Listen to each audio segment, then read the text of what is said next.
Hello everyone, my name is Sharon Hanna, and today I will be completing a small video on planning for effective communication. And to help me through this video, I have my nephew Courtney. Hey you guys, how you doing? Thank you, Courtney, I You're appreciate welcome. it. Why is it important to communicate effectively? And when is it important to communicate effectively? Is it just within a professional career? Or could it be in just education? Or should you be able to communicate effectively in everyday life with I feel your like peers? you should definitely be able to do it in everyday life because the key to success is communication. That is so true.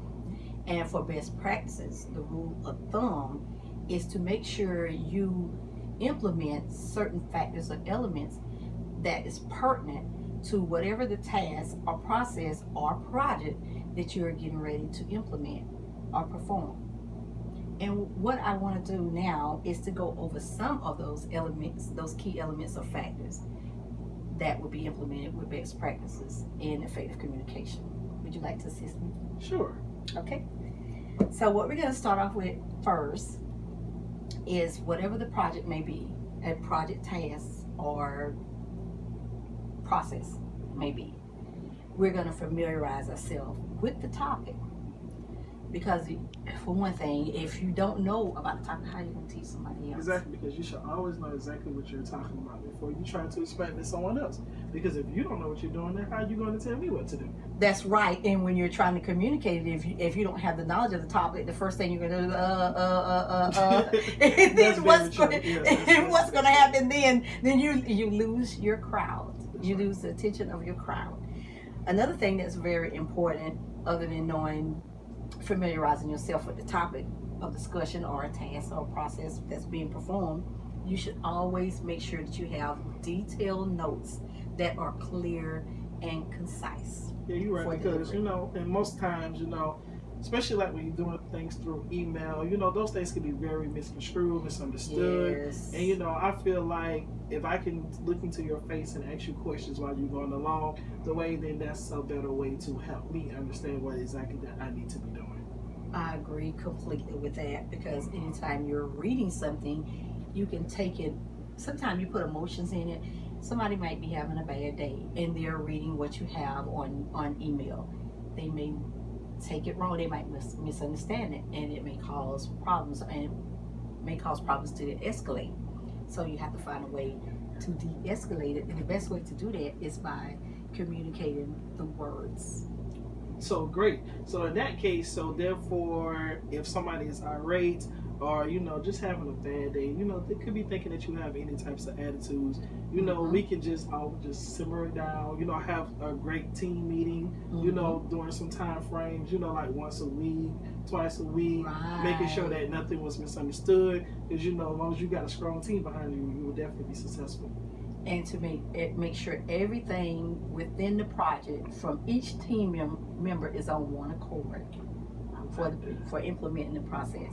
You always have to have a giver and a receiver. I like that. And you have to have a listener and a presenter. Sometimes we don't have that. People don't take the time to listen. Everybody wants to talk at one time. That's very true. Yes, and it's very true of effective communication, especially within that process. What else you think is important when we're collaboration? What else do you think is important when you're communicating effectively? Do you think it's just written, or do you think it's just like you and I are talking? Is there other ways that you can effectively communicate? Well, yeah, ideas? I do agree, because not everybody are, I can say visual learners. Right. Some people are, they may like, I need work instructions. That's why we have Google, teach you how to do anything that you want to do. Get on Google, how to. But then there are some people that are visual learners. That's why you have YouTube. You can get on YouTube. They'll show you step by step. You can pause it. You can rewind it as many times as you may need. But, there are different avenues on this wear time cell phones. Thank you. Great gift. Yes, the gift for the millennials. What can I say? I'm sorry. No, they completely understood. That's perfect. I love that. And I'm so glad that you had the time to take to be able to share my thoughts on communicating effectively. I think by us doing this, going back and forth, would be, well, it's actually showing effective communication because we are listening and we're gathering information and we're presenting the information to others. So hopefully this video is helpful in effective communication, and we're trying to give you some key elements and some factors that would be helpful, as well as in de-escalating or what should be pertinent for any process, task, or project to be completed. This is our first video, and hopefully we will be seeing you soon. And make sure you communicate effectively. Thank you. Thank you.